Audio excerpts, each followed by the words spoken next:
Bonjour, bonsoir, aimables téléspectateurs, téléspectatrices de la RTU. Tout dépend de l'heure à laquelle vous nous accueillez chez vous. Merci d'être branchés pour suivre votre émission La PDF pour parler sur la planète, le développement durable, la faune et la flore. Donc aujourd'hui, votre émission accueille des experts en la matière, donc des experts environnementalistes et un botaniste. Donc le premier est à la tête d'une ONG donc qui s'occupe de la gestion environnementale au Congo. Il s'appelle Monsieur Francis Ousseni, à qui nous souhaitons la bienvenue, qui va nous expliquer ce qu'il pense du phénomène du réchauffement climatique. Il sera suivi de Monsieur Dirak Epanga, qui est aussi expert en environnement. Avec lui, nous allons parler sur la journée ou le bien fondé de la journée de l'arbre. Et il va donner quelques pistes de solutions sur le reboisement. Et enfin, Monsieur Tala, qui est responsable, en même temps un botaniste. Il est du jardin botanique Jardin de Lubumbashi de Miombo. Avec lui, nous allons parler de quelques vertus de l'arbre. Bienvenue à tous et confortable position d'écoute. Aujourd'hui, nous parlerons des 3 points saillants, à savoir tout comprendre sur le changement climatique, analyse de quelques-unes de ses causes, ainsi que le point de vue des analystes ou les propos recueillis par les environnementalistes ou les décideurs sur les différents COP tenus depuis son lancement en 1995. Aimables téléspectateurs, téléspectatrices de l'émission PDF, c'est que depuis un temps, il s'observe un ralentissement de pluie ainsi qu'une élévation de la température de 0,5 degrés Celsius. Ajoutée à la température normale de 1,5 degrés Celsius pour faire un surchauffement de 2%. Voilà les réchauffements climatiques. 2 questions méritent notre attention, aimables téléspectateurs, à savoir, qu'est-ce qu'un réchauffement climatique? Et qu'est-ce qui en est la cause? Et quelle est la part de tout un chacun d'entre? Je m'en vais tout droit poser une première question donc à mon invité, Monsieur Francis Ousseni. Monsieur Ousseni, bienvenue dans notre émission. Merci. Et nous avons l'honneur d'accueillir Monsieur Ousseni Francis dans l'émission PDF. L'émission PDF aborde la question sur la planète, le développement durable, la faune et la flore. Donc en nous retrouvant déjà dans ce cadre qui est la forêt, donc ça présage déjà quelque chose en rapport avec votre domaine, Monsieur Francis. Tout à fait. Monsieur Francis, à tout seigneur, tout honneur, vous devez quand même donner juste votre profil à de nombreux téléspectateurs qui auront l'occasion de vous voir. Je suis Monsieur Francis Ousseni, le président du conseil d'administration de l'Organisation pour la gestion de l'environnement au Congo. C'est une ONG de protection de l'environnement créée à Kinshasa le 3 juillet 2001. Donc cette structure a 20 ans d'existence. 20 ans de trop, c'est dire que vous émergez dans beaucoup de domaines, comme indique déjà votre profil. Vous excellez dans quel domaine différent, Monsieur Francis? Bon, disons que nous évoluons dans différents domaines du secteur de l'environnement. Nous avons, pendant toutes ces années, traité des questions liées à la gestion des déchets, et des questions de reboisement et afforestation. Nous avons aussi mené beaucoup d'actions et des activités dans le cadre de l'assainissement de l'environnement. Donc bref, mais aussi bien sûr sans oublier la question d'actualité qui est celle du changement climatique. Ça fait aussi partie de notre agenda de travail, tout comme la lutte contre la pauvreté. C'est bien une question de l'heure, parce qu'actuellement, jusqu'à l'heure que nous vous parlons, il n'a jamais plu. Donc, sur la ville de Lubumbashi, ça présage que cette question de réchauffement climatique vraiment nous touche au plus haut point. Et s'il faut aller vraiment dans le vif de la matière, comment voyez-vous cette question de réchauffement climatique? Bon, quand vous dites que déjà on observe dans la ville de Lubumbashi le ralentissement du rythme des pluies alors que nous sommes en période où il devait pleuvoir abondamment comme les autres années, cela est bien sûr à mettre dans le compte des effets du changement climatique, parce que le changement climatique, on le perçoit à travers les effets que nous observons dans la perturbation du rythme des climats, dans les déséquilibres qui se créent au niveau des températures, la hausse des températures, on observe encore un peu plus de chaleur, mais moins de pluie. Donc bref, c'est l'ensemble de ces questions qui démontrent que le changement climatique aujourd'hui est une réalité. Et même quand on voit les images dans d'autres pays où on peut voir des inondations dans des proportions qu'on n'a jamais enregistrées dans le passé, à cause du fait qu'au pôle Nord, il y a la fonte de glaciers. Donc, on peut donc dire clairement que le réchauffement climatique, c'est une réalité. C'est une réalité que ça touche vraiment toute la planète, donc c'est une situation planétaire. Mais comment pouvez-vous expliquer donc les communs de mortels, qu'on sache, parce qu'on entend toujours parler des réchauffements climatiques. Comment, d'une manière brève, donc pouvez-vous expliquer que tout le monde sache c'est quoi le changement climatique? Monsieur Ousseni, qu'entendez-vous par réchauffement climatique? Bon, le changement climatique, on peut dire en termes simples, est le fait qu'aujourd'hui, avec le développement industriel, la planète a connu l'augmentation de ce qu'on appelle des émissions de gaz à effet de serre.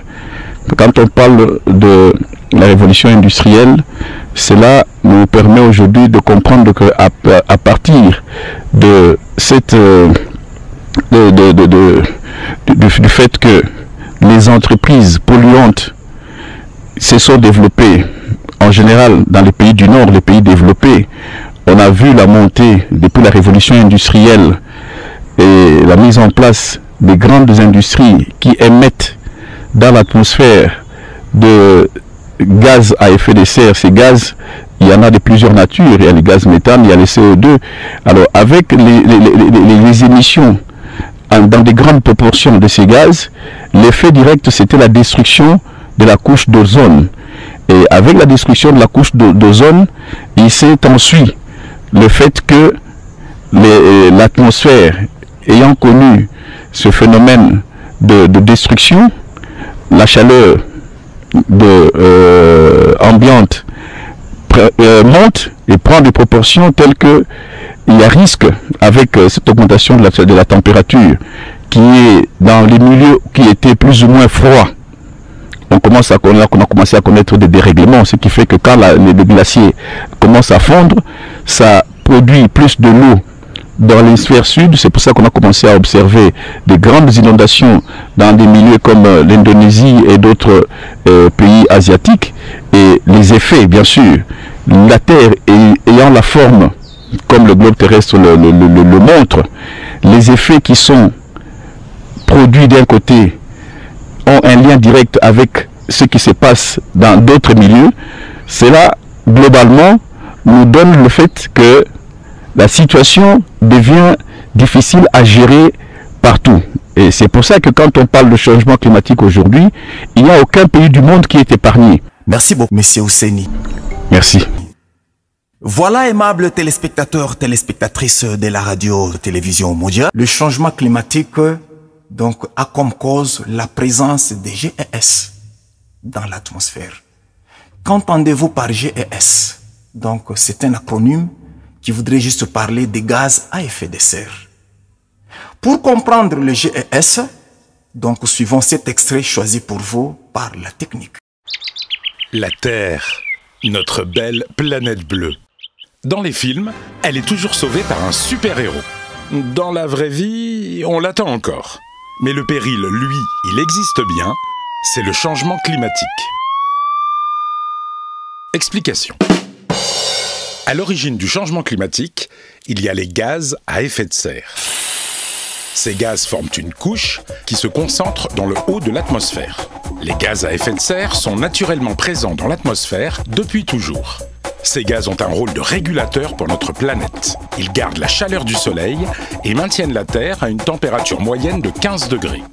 Sans eux, il ferait très froid, environ moins 18 degrés. Depuis la révolution industrielle, les activités humaines ont provoqué l'augmentation artificielle des gaz à effet de serre. Le filtre s'est transformé en une couche de plus en plus dense qui forme comme un manteau autour de la Terre et retient plus de chaleur. C'est ce qui provoque le réchauffement de la planète. D'après les scientifiques, la température moyenne de la Terre devrait augmenter de 1 à 5 degrés d'ici 2100. 5 degrés, ce n'est pas énorme, me direz-vous. Détrompez-vous. Depuis la fin de la dernière ère glaciaire, il y a 10 000 ans, et aujourd'hui, la Terre s'est justement réchauffée de 5 degrés. Le réchauffement de la planète modifie les équilibres naturels. Température, régime des vents et des pluies, biodiversité, acidité de l'océan. Dans l'hypothèse la plus pessimiste, les océans auront grimpé de 82 cm d'ici la fin du siècle. 700 millions de personnes devront quitter leur logement et trouver refuge ailleurs. L'augmentation de la température moyenne de la Terre accentue l'évaporation de l'eau. Le cycle de l'eau se modifie, avec pour conséquence plus de pluie au nord et de sécheresse au sud, et des événements climatiques extrêmes plus fréquents. Le réchauffement de la planète va aussi avoir des effets sur notre santé. Certains insectes, comme le moustique tigre, apparaissent dans des régions où on ne les avait jamais vus.